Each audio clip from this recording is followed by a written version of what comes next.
ನಾವು ಸಣ್ಣ ವಯಸ್ಸಿನಲ್ಲಿ ಕಾರ್ಯಗತ ಮಾಡೋದು ಎಲ್ಲಿ? ಉದಾಹರಣೆಗೆ ಈಗ ಕ್ರೀಡೆಯಲ್ಲಿ ಸ್ಪರ್ಧೆ ಮಾಡಬೇಕು ಅನ್ನುವಂಥದ್ದು ಪ್ರತಿಯೊಬ್ಬ ವ್ಯಕ್ತಿಯ ಎಲ್ಲ ರಂಗದಲ್ಲೂ ಕೂಡ ಇರ್ತದೆ. ನಾನು ಮುಂದೆ ಬರಬೇಕು, ಸ್ಪರ್ಧೆ ಮಾಡಿ ನಾನು ಮುಂದೆ ಬರಬೇಕು ಅಂದ್ರೆ ಕಠಿಣ ಪರಿಶ್ರಮವನ್ನ ಮಾಡಿ ಮುಂದೆ ಬರಬೇಕು. ಇದು ನಮ್ಮ ನೀತಿಯ ಪಾಠದಲ್ಲೂ ಇದೆ. ಕಾಯಕವೇ ಕೈಲಾಸ ಅಂತ ಹೇಳಿದ್ದಾರೆ. ಆದ್ರೆ ಕಾಯಕವ ಕೈಲಾಸ ಸಣ್ಣ ವಯಸ್ಸಿನಲ್ಲಿ ನಾವು ತೋರಿಸುವಂತಹದ್ದು ಕ್ರೀಡೆಯನ್ನ ಶ್ರದ್ಧೆಯಿಂದ ನಾವು ಕಲಿತು ಅದನ್ನ ಪ್ರಾಕ್ಟೀಸ್ ಮಾಡಿ ಕಷ್ಟಪಟ್ಟು ಅದನ್ನು ಆಡಿದ್ರೆ ಅದರಲ್ಲಿ ಯಶಸ್ಸನ್ನು ಕಾಣ್ತೇವೆ. ಯಶಸ್ಸು ಕಾಣುವಂತ ಮೊದಲನೆಯ ಅನುಭವ ಮಕ್ಕಳಿಗೆ ಕ್ರೀಡೆಯಲ್ಲೇ ಗೊತ್ತಾಗುತ್ತೆ. ನಾವು ಕಠಿಣ ಪರಿಶ್ರಮ ಮಾಡಿದ್ರೆ ಯಶಸ್ಸು ಸಿಗ್ತದೆ ಅಂತ. ನಾನು ಮೊನ್ನೆ ಹಾವೇರಿಯಲ್ಲಿ ಎಲ್ಲ ಕಡೆ ನೋಡಿದೆ. ಅದನ್ನು ವಿಶೇಷವಾಗಿ ಹೆಣ್ಣು ಮಕ್ಕಳು ನಾನು ನೋಡಿದೆ.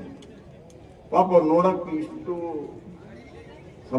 ಸಿಂಪಲ್ ಆಗಿ ಪಾಪ ಆ ರೀತಿಯಲ್ಲಿ ಅವರು ಬೆಳೆದು ಬಂದಿದ್ರು. ಆದರೆ ಕ್ರೀಡಾಂಗಣಕ್ಕೆ ಒಳಗೆ ಹೋದ ಕೂಡಲೇ ಸಿಂಹಗಳಾಗ್ತಿದ್ರು. ಕಬಡ್ಡಿ ಆಡಬೇಕಾದ್ರೆ ಅವರು ಬೀಳೋದಕ್ಕೆ ಹಿಂದೆ ಮುಂದೆ ನೋಡಿದಿರುವಂಥದ್ದು.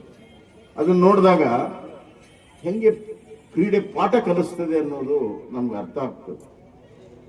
ಎರಡನೇದಾಗಿ ಕೇವಲ ಗೆಲ್ಲೋದಲ್ಲ, ಜೀವನದಲ್ಲಿ ಗೆಲ್ಲೋದು ಬಹಳ ಮುಖ್ಯ. ಆದರೆ ಜೀವನದಲ್ಲಿ ಸೋಲೋದನ್ನು ಕಲಿಬೇಕು. ಸೋಲುವ ಅನುಭವ ಇದ್ದಾಗ ಜೀವನದ ಸಮತೋಲನವನ್ನ ನಾವು ಕಾಪಾಡ್ಕೊಳ್ಳೋಕೆ ಸಾಧ್ಯ.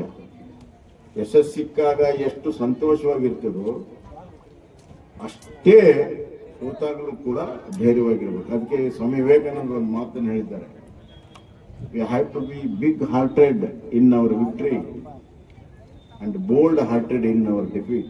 ಅಂದ್ರೆ ಗೆದ್ದಾಗ ನಮ್ಗೆ ಬಹಳ ದೊಡ್ಡ ಮನಸ್ಸಿರ್ಬೇಕು. ಗೆದ್ದಾಗ ಸೋತವ್ರನ್ನ ಹೀಯಾಳಿಸುವಂಥದ್ದಲ್ಲ. ಗೆದ್ದಾಗ ದೊಡ್ಡ ಮನಸ್ಸಿರ್ಬೇಕು, ಸೋತಾಗ ಗಟ್ಟಿ ಮನಸ್ಸಿರ್ಬೇಕು. ಇದು ಕ್ರೀಡೆ ಕಲಿಸ್ತದೆ. ಇನ್ನು ಮೂರನೇದು ಕ್ರೀಡಾ ಮನೋಭಾವನೆ ಅಂತಂದ್ರೆ ಏನು? ಸೋಲು ಗೆಲುವು ಇದ್ದೇ ಇರ್ತದೆ. ಆದರೆ ಗೆಲ್ಲುವ ಸಲುವಾಗಿ ನಾವು ಅನ್ಯ ಮಾರ್ಗವನ್ನು ಹಿಡಿಯದೆ ನ್ಯಾಯದ ಮಾರ್ಗದಲ್ಲಿ ಗೆಲ್ಲಬೇಕು.